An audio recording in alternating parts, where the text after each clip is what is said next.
Binti akaamuka usiku kitandani, akagusa, akapapasa kitanda, akatafuta mpendwa wa nafsi wake, akamtafuta lakini hakumpata. Akasema, nitaamuka asubuhi kwenda kutafuta mpendwa wa nafsi wangu. Mpendwa katika Bwana, huyo binti mrembo ni mfano wa kanisa, na huyo mchungaji wa kondoo ni mfano wa Yesu Kristo peke yake. Huyo binti ambaye alikuwa peke yake amekosa mchumba, amekosa mtu ambaye atamchumbia. Yesu Kristo mchungaji wa kondoo akaona kanisa, akaona bibi ya bwana harusi. Yesu akakuja akachumbia kanisa, akatuchumbia mimi na wewe ili tupate na okovu. Solomon ni mfano wa shetani na vikosi vyake, ni mfano ya majira ya vitu ambavyo dunia imetupitisha leo. Kuna maklabu, kuna mazambi, masigara za kila aina, mavazi za kila aina ambazo zimetufunga tusiende kwa bwana wetu harusi Yesu Kristo. Wakauliza huyo msichana, mbona huyo bwanako ananuka mavi ya kondoo? Akasema, hiyo ndiyo marashi la penzi letu. Nataka kuswali, ni mwanamke gani anaweza kataa gavana wa nchi kwa sababu ya mchungaji wa kondoo? Ni binti gani anaweza kataa rais wa nchi kwa sababu ya mtu ambaye haoni? Ni mwanamke gani leo anaweza kataa tajiri wa dunia kwa sababu ya mtu ambaye ananuka mavi ya kondoo? Dunia leo imekuwa utupu. Kila kitu ambacho tunafanya wazungu wanataka tuwakopi, na hiyo ndio kitu tena ambayo imekuja tena leo. Wanataka tubaki tunafanya kitu moja. Leo wanaanza kusukuma kila mtu aongee kizungu. Kila mtu duniani wanataka kumsukuma aongee English. French itolewe, Kiswahili itolewe.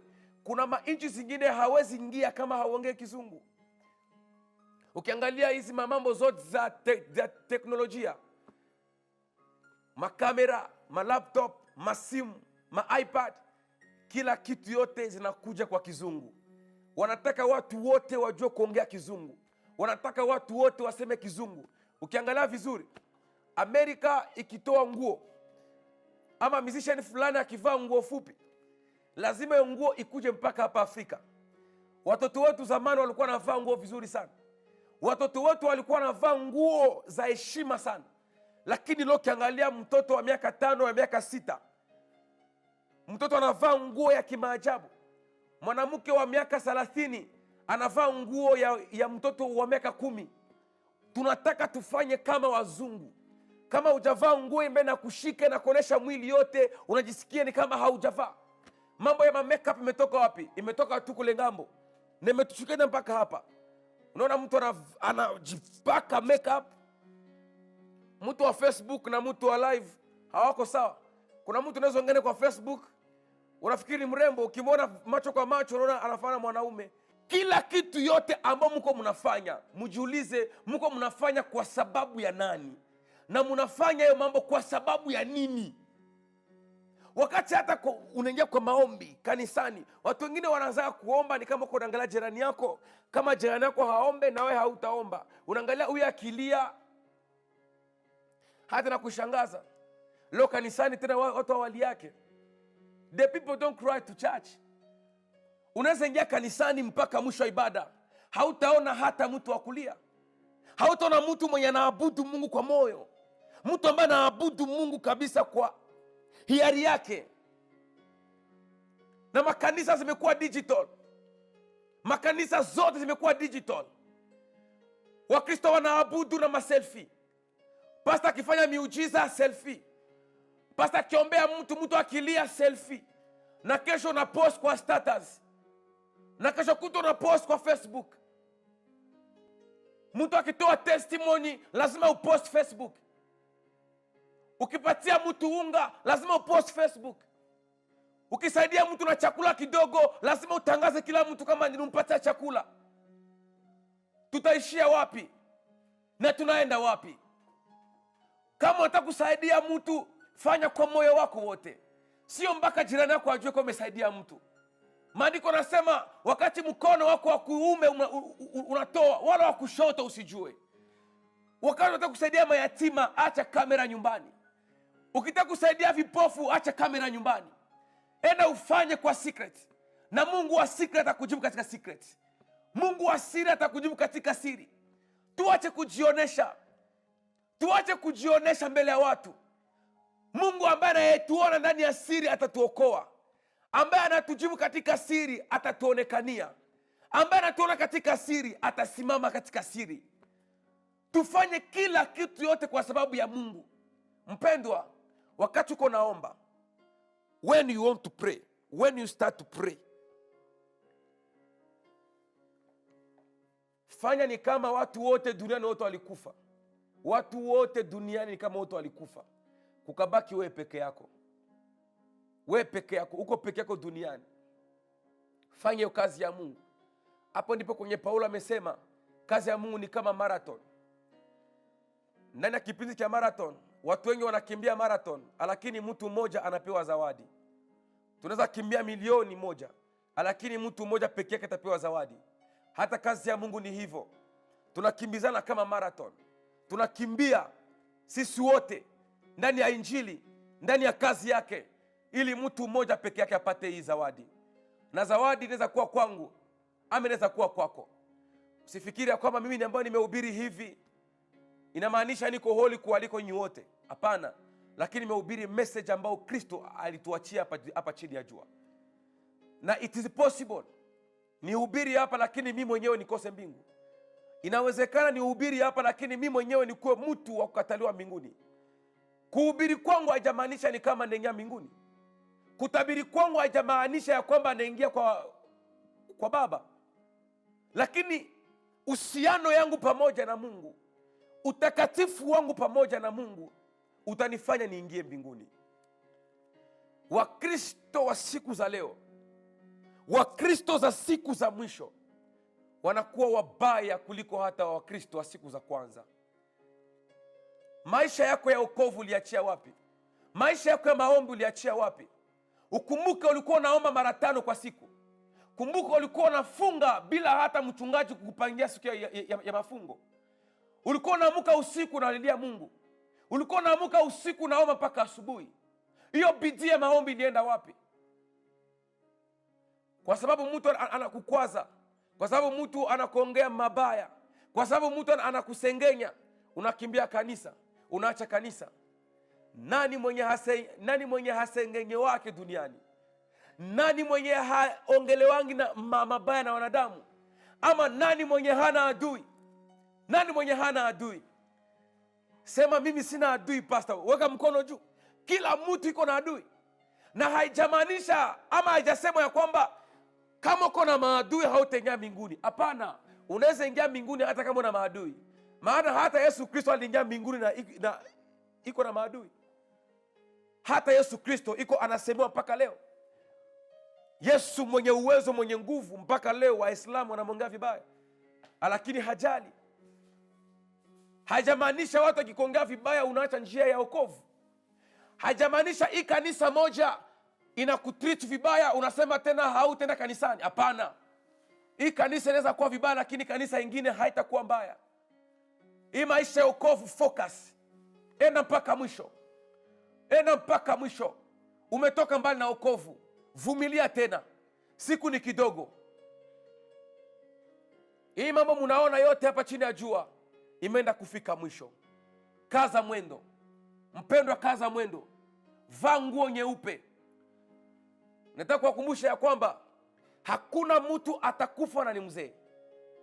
Hakuna mtu atakufa na ni mzee. Watu wote watakufa vijana. Hii dunia yote, kila mtu atakufa na angali kijana. Kila mtu. Ningetaka kuambia hivi. Mungu aliambia Adamu, ukikula utakufa. Adamu akaambia Eve, Mungu alisema tukikula hii tunda tutakufa. Hapa kulikuwa message mbili tofauti. Adamu alipokea message kwa Mungu directly, lakini Eve alipokea message indirectly. Sio Mungu aliambia Eve, lakini Adamu ndiye aliambia Eve. Eve alipokea message kupitia Adamu, na Adamu alipokea message kupitia Mungu. Manake hawangeichukua sawasawa. Na wakati shetani alikuja ndani ya bustani la Eden, hangelianzia kwa mwanadamu, kwa sababu mwanadamu alikuwa anajua Mungu vizuri. Hangelianzia kwa Adamu, maana Adamu alipokea message directly na wangebishana, shetani hangelikula. Lakini alienda kwa Eve direct, kwa sababu Eve hana uhakika, alipokea message kwa mwingine mwanadamu. Na wakati Eve aliona tunda, Eve akachuna tunda. Watu wote ambao mnafanyaka dhambi mnasema shetani amenidanganya. Hapana, shetani hafanyishake mtu dhambi. Ningetaka nihubiri hii mahubiri na niweke clear. Shetani amenidanganya, nimefanya uzinifu. Shetani hakukutoa pantalo, shetani hakukutoa trouser, shetani hakukutoa shati. Ulitoa wewe peke na mikono yako. Kitu ambacho shetani anafanya kwa maisha yetu, shetani ni mshitaki. Anaendaka kutushitaki makosa yetu mbele za Mungu. Sasa kazi ya shetani mwokovu yetu, shetani anakupeleka fasi kutafanyia dhambi, alafu anakuacha na kuambia ifanye wewe peke. Ndio maana alichukua Yesu akampeleka juu ya hekalu, akamwambia jitupe. Hakumsukumaka, akamwambia jitupe. Alionyesha Eve tunda, lakini hakumchunia, akamwambia chuna sasa. Yaani shetani anakupeleka dhambi, lakini kisha anakuacha. Anza kutoa hapa mpaka kwa hoteli na wewe mwanaume kwa kitanda, alafu anakuambia haya muendeleshe vitu zenu. Ndio kazi ya shetani hiyo. Na maandiko nasema hivi, aseme Eve akachuna tunda akakula, lakini hakukufa. Eve akaona nimekula tunda na mimi sikufa. Na wakati kalikula tunda, kalikuwa kajaona kama kako uchi. Utaelewa kwamba wakati Eve alikula tunda hakushtuka na hakujua kama yuko uchi. Kalibaki tu na maisha yenye iko normal. Juu ya nini? Kwa sababu utukufu haikukua kwa Eve, utukufu ilikuwa kwa Adamu. Manake ilingojewa Adamu naye akule tunda ndio mambo yote ibadilike. Sasa wakati Eve aletea Adamu tunda, akamwambia Adamu, huyu jamaa kuna vitu venye anatufichikanga. Mimi nimekula tunda lakini mimi sikufe, niko sawa. Mimi nimekula tunda lakini mambo yote iko sawa, itakuwaje? Adamu akakula pia tunda. Adamu naye akaona hakufe, lakini Adamu sasa ndo akajua niko uchi. Utukufu ukamwondokea. Na utelea kwamba wakati tu Mungu alimwambia Adamu ukikula utakufa, na utelea ya kwamba siku moja mbele ya macho ya Mungu ni 1000 years. Un jour pour les yeux de Dieu c'est 1000 ans. 1000 ans. Na utelea kwamba kutoka Adamu mpaka saa hizi hakuna mtu amefanya siku moja mbele ya macho ya Mungu. Adamu alikufa na 930 years, 930 ans. Ndio Adamu alikufa nayo. Manake hata Adamu hakufikisha siku moja mbele ya macho ya Mungu. Kwa maana Mungu alimwambia utakufa, na akakufa. Unaweza fanya dhambi saa hizi, unaona haukufa, lakini umeshakufa kiroho. Kitambo umekufa. Adamu anakufa na miaka 930 years. Na utelo ya kwamba hakuna mtu mwingine duniani alifika kwa miaka ya Adamu. Na Mungu akasema wacha tupunguze miaka ya watu kuishi hapa chini ya jua. Mzee wetu wa leo, angalichukua hii generation yetu ya leo. Mzee wetu wa leo akizeeka sana, anazeeka na 70 ama 80 years. Akienda sana nafika 100. Na mtu akifika 100 years wanamchukua picha wanampost. Maana ni vitu ya ajabu sana. Sasa chukua hiyo miaka ya leo ya 100 years uiweke kwa wakati wa Adamu. Mzee wetu leo alikuwa na miaka ngapi? Tukua compare na Adamu. Adamu alikufa na 930. Na wale wetu akizeeka na zeeka na 100. Mzee wetu alikuwa na miaka 3 ama miaka 2. Tutakufa tungali vijana. Hii miaka ambayo uko nayo usiitumie vibaya. Hii opportunity uko nayo usitumie vibaya. Kama ni kuomba Mungu, omba kwa moyo wako wote. Kama ni kuimbia Mungu, muimbie kwa moyo wako wote. Hata kama wanakupigia simu, kuja tukulipe tuimbie, usikubali hiyo pesa. Sema nitaenda kuimbia Mungu hata kwa bure. Nitakuinua hata kwa bure. Nitakuomba hata kwa bure. Chukua hiyo mzigo, ambia Jehova, nitakutumikia mpaka mwisho. Haleluya! Sina haja ya pesa, niko na haja ya presence yako. Sina haja ya vitu mikono yako, niko na haja nione uso wako. Maana nikiona uso wako hata pesa nitazipata. Maandiko nasema Esther alikuwa na haja ya kupata tu, mfalme. Akipata mfalme, hata dunia yote ataipata. Ndio kwa maana mfalme aliambia Esther aseme hata nusu ya ufalme wangu nitakupatia. Kwa nini? Kwa sababu Esther alitafuta kwanza mfalme. Na wewe ukitafuta kwanza Yesu, hata uzima wa milele utaupata. Hata uzima wa milele utaupata. Jipange sawa sawa. Panga maisha yako. Panga wokovu yako. Panga hatua yako. Hata kama watu wote wamekutupa, wamekusahau, jua ya kwamba kuna Mungu amesema, nimekuchora katika mikono yangu. Usiogope. Mungu awabariki. Amen.